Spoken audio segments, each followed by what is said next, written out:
Welcome to Books for Success. Today, we're delving into the wisdom within How to Love Someone Without Losing Your Mind by Todd Baratz. How to Love Someone Without Losing Your Mind by Todd Baratz explores the challenges of modern love and how we can enjoy healthier, more fulfilling relationships. It provides partnered individuals with strategies to enhance self-awareness, improve communication, and establish healthy boundaries, all while safeguarding their personal well-being and unique identity. Before we begin, subscribe and ring the bell for notifications if you want to keep receiving the knowledge of book summaries about health, wealth, love, psychology, and much more. Don't be shy about dropping your book suggestions for us to summarize. Also, you can use this video as an audiobook summary. Let's grow and succeed together. What's in it for me? Learn to love with awareness and self-care. Todd Baratz. How to Love Someone Without Losing Your Mind. Forget the fairy tale and get real. We live in a world saturated with instant gratification and social media. Over the years, this has led our perceptions of love and relationships astray. We're bombarded with unrealistic expectations, quick-fix solutions, and oversimplified advice that often does more harm than good. Thankfully, there's an alternative. Instead of relentlessly searching for a fairy tale ending, we can embrace the complexities of human connection, confront our trauma, and develop a deeper understanding of ourselves and our partners. In this summary, you'll explore the impact of intergenerational trauma, the pitfalls of modern dating culture, and the importance of self-awareness. Along the way, you'll gain valuable insights into creating healthier, more fulfilling relationships. You'll also learn the problem with pursuing perfect love, how to navigate relationship challenges, and how embracing pain can lead to profound personal growth.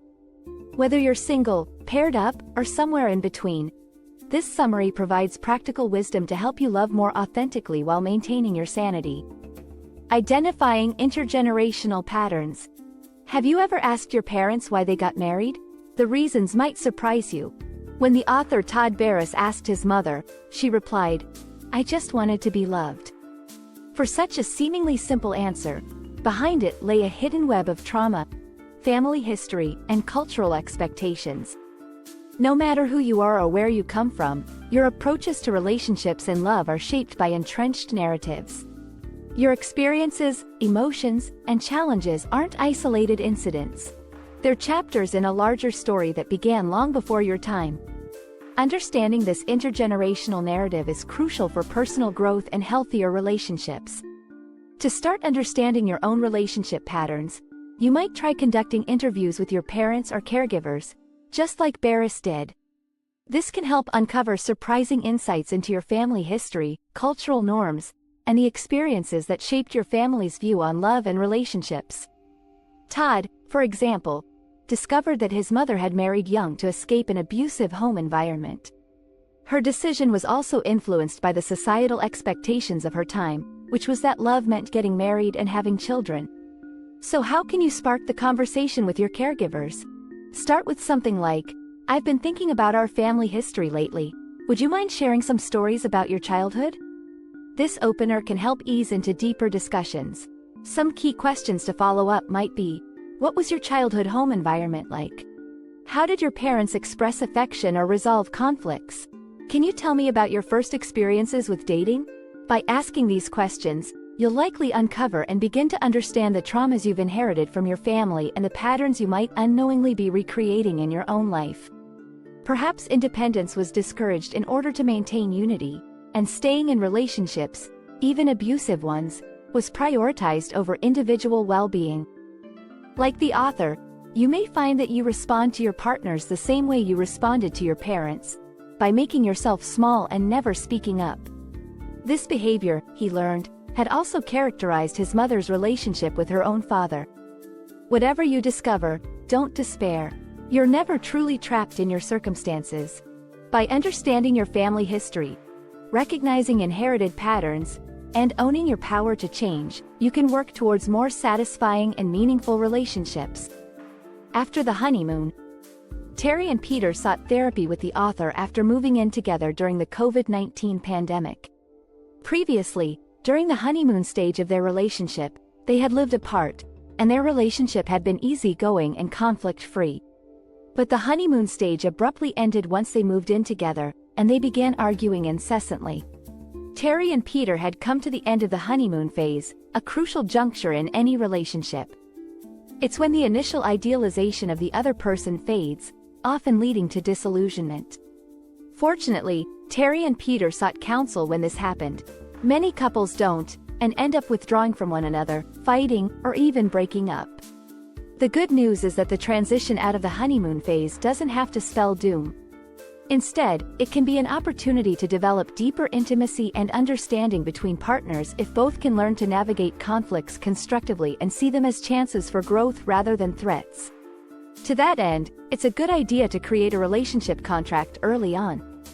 This contract should preemptively address potential issues that could arise in the relationship. Perhaps it includes clauses about how you'll navigate conflicts, differences in needs and desires, and mismatched libidos. By having these conversations at the start of your relationship, you'll be better able to navigate challenges when they inevitably do come up.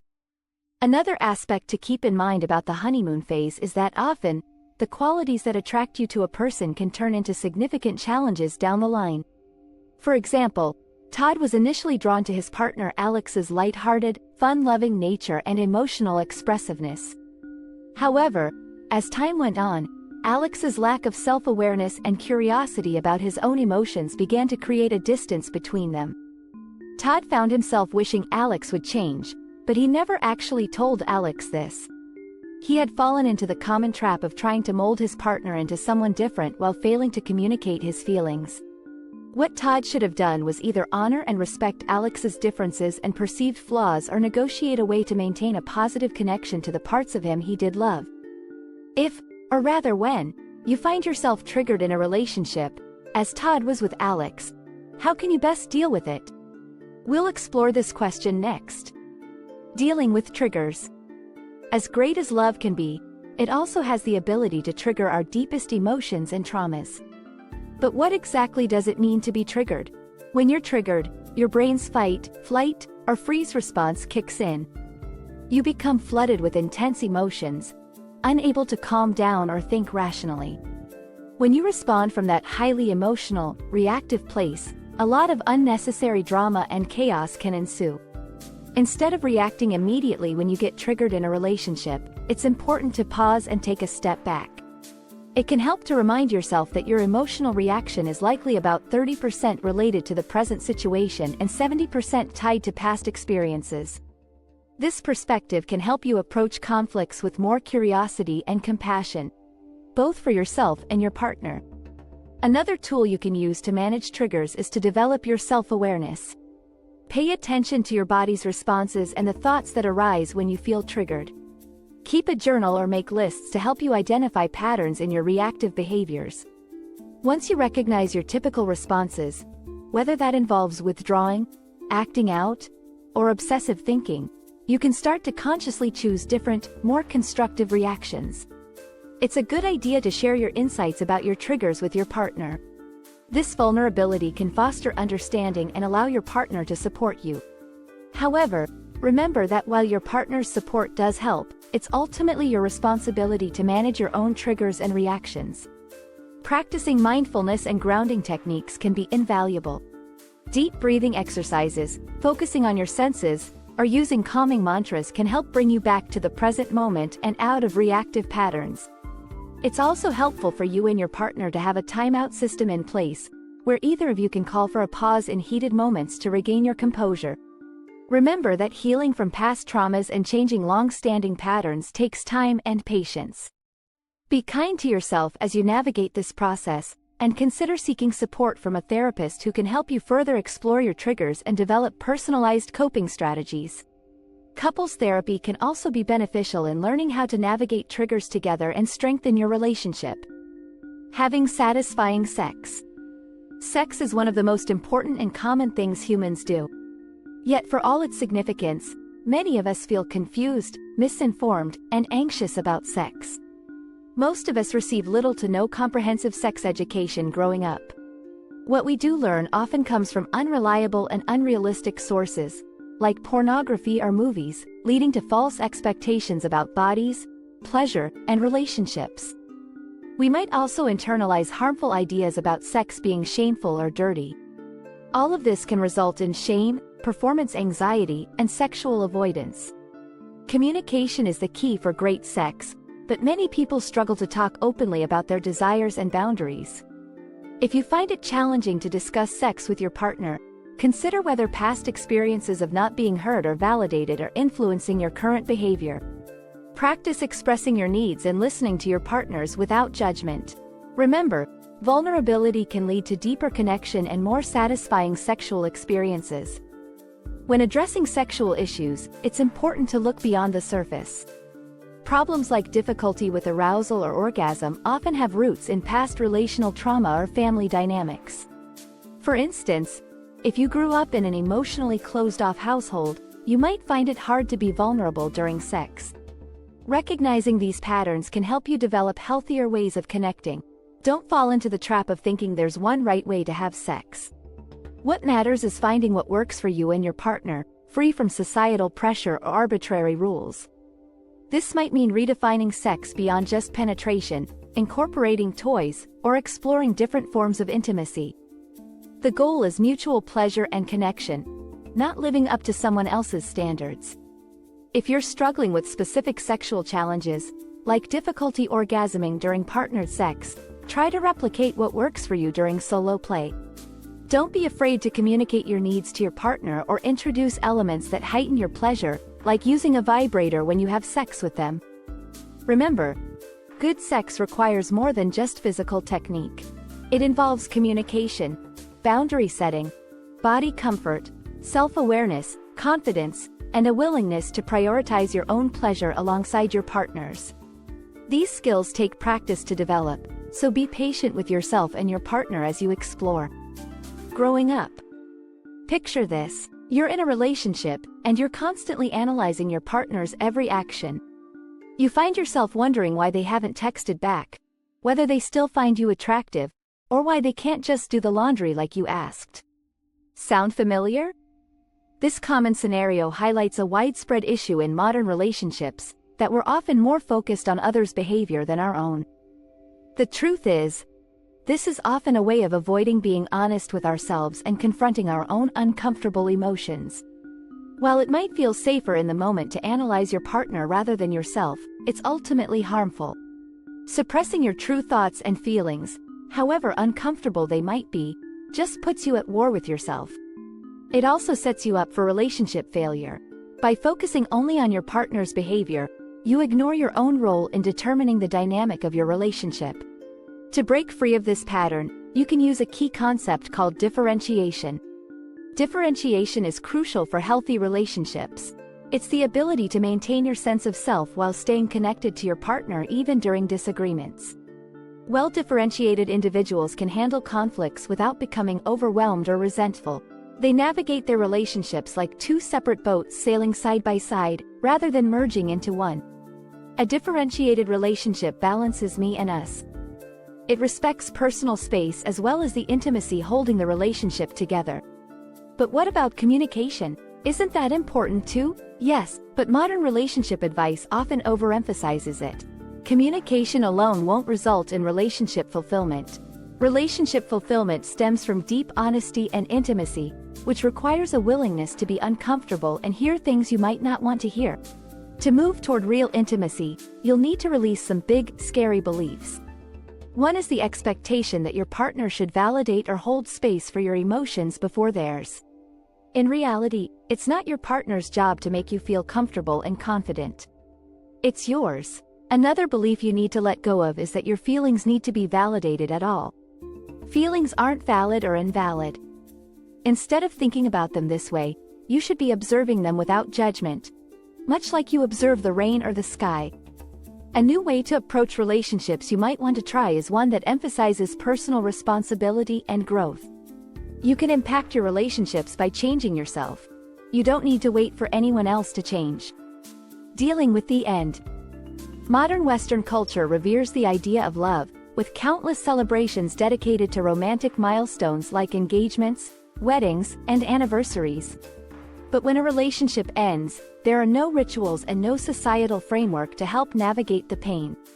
Yet a breakup is as significant as any romantic beginning, marking a pivotal moment for personal growth and transformation. When a relationship ends, it often follows a period of intense reflection and courage. The act of letting go can be an act of self-respect and a step toward happiness. While beginnings are filled with hope, endings can bring about profound self-discovery and renewal. Each relationship, no matter its length or intensity, offers valuable lessons about ourselves and the nature of love. And the process of ending a relationship deserves as much recognition and support as its beginning. Breaking up, whether with a partner, friend, or even a place, brings inevitable discomfort. The emotional upheaval can linger for years. Because of this, it's crucial to prioritize self-care when going through a breakup. Self-care isn't just a trendy concept, it's an essential healing practice. Like recovering from surgery, it involves pain, seeking support, and allowing yourself time to heal. Sharing your pain with a trusted person, a therapist, friend, or family member, can lighten the emotional load.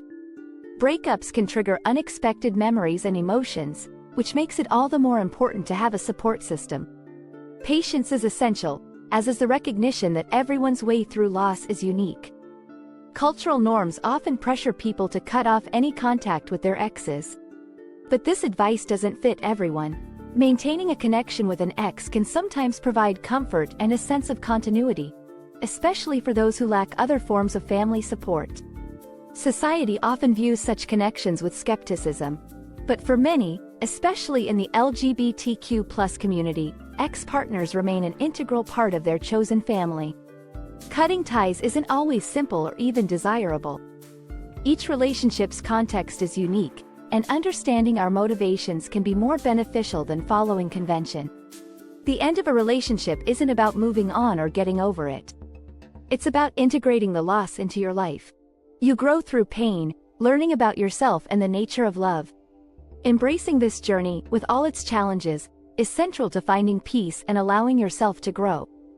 Final words. The main takeaway of this summary is that modern relationships are often complicated by unrealistic expectations, lack of self-awareness, and unhelpful advice. But it is possible to engage in healthy, nourishing relationships. You can do this by understanding the impact of intergenerational trauma within your family, managing your emotional triggers, and owning your power to grow and change. Practices like communicating openly about sex, differentiating yourself from your partner, and embracing breakups as opportunities for growth can all make a profound impact on your relationships throughout life. Thanks for being part of our insightful voyage. If our summary piqued your interest, we encourage you to dive into the complete book for a deeper understanding. Don't forget to like this video, subscribe for more content if you're new here, and share it with others who might find it valuable. Keep on reading, discovering, and advancing until our next adventure.